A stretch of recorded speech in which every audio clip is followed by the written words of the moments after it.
Assalamualaikum warahmatullahi wabarakatuh.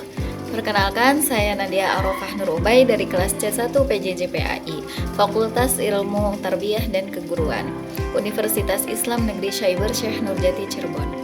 Pada kesempatan kali ini, saya akan memaparkan salah satu pembahasan dalam kitab Washoya Al-Aba lil Abna, karya Syekh Muhammad Syakir, yaitu bab ke-18 tentang keutamaan beramal dan bekerja, tawakal, serta zuhud.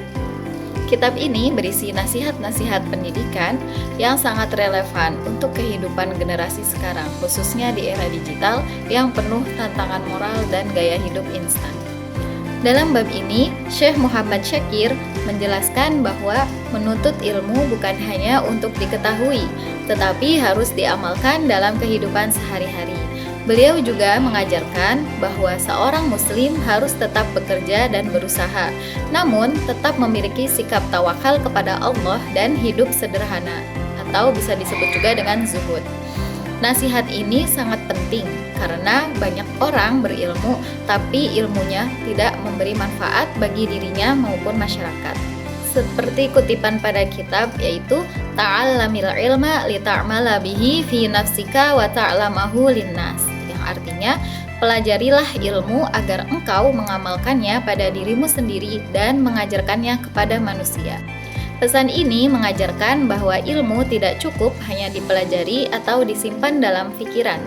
Ilmu harus menjadi akhlak dan perilaku nyata. Di era digital sekarang, banyak orang mudah mendapatkan ilmu melalui media sosial, YouTube, TikTok, bahkan internet. Namun, seringkali ilmu hanya dijadikan konten, bukan diamalkan. Contohnya, mudah membagikan nasihat tetapi sulit menerapkannya. Terus, sering nonton kajian tetapi masih lalai sholat, atau memahami etika tetapi masih menyebarkan ujaran kebencian di media sosial seperti menyindir begitu ya. Lalu, pada hakikatnya ilmu dalam Islam adalah membawa perubahan pada akhlak dan perilaku manusia. Sebagai mahasiswa PAI dan calon pendidik, kita harus mampu menjadi teladan, bukan hanya pandai berbicara. Lalu disebutkan juga dalam kutipan, wala yakunul ilmu ghullan fi unuqika wala qaidan fi rajlika, yang artinya jangan sampai ilmu menjadi beban di lehermu dan penghalang langkah kakimu. Maksud dari nasihat ini adalah ilmu jangan sampai membuat seseorang malas bekerja, sombong, atau merasa lebih tinggi dari orang lain. Islam mengajarkan keseimbangan antara ilmu, amal, dan usaha. Syekh Muhammad Syakir juga menekankan pentingnya bekerja dan mencari rezeki dengan cara yang halal. Tawakal bukan berarti hanya berdiam diri tanpa usaha, melainkan tetap bekerja keras lalu menyerahkan hasilnya kepada Allah. Hal ini sangat relevan dengan kehidupan generasi sekarang yang kadang ingin mendapatkan hasil secara instan tanpa proses. Misalnya, ingin sukses tanpa belajar, lalu ingin terkenal tanpa berkarya, atau ingin kaya tanpa kerja keras. Padahal Islam mengajarkan bahwa rezeki harus diusahakan dengan sungguh-sungguh, disertai doa dan tawakal. Bab ini memiliki hubungan yang sangat dekat dengan kehidupan mahasiswa saat ini. Misalnya di era digital, banyak distraksi media sosial, budaya malas membaca semakin meningkat, dan muncul gaya hidup yang hanya mengejar popularitas. Karena itu, mahasiswa harus memiliki sikap disiplin dalam belajar, lalu bertanggung jawab, bijak menggunakan teknologi, serta tetap sederhana dan tidak berlebihan dalam gaya hidup.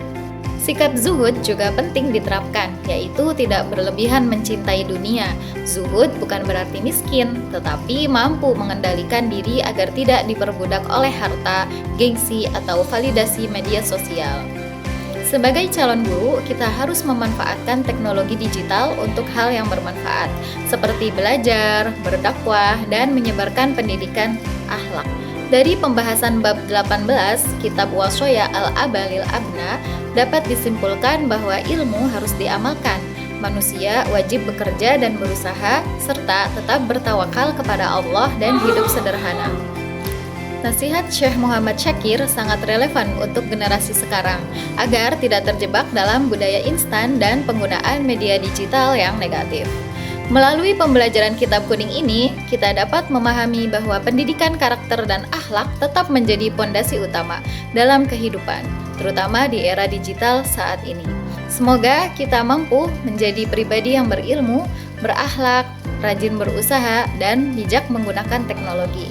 Sekian pemaparan dari saya. Mohon maaf apabila masih ada kekurangan dalam penyampaian. Wabillahi taufik wal hidayah. Wassalamualaikum warahmatullahi wabarakatuh.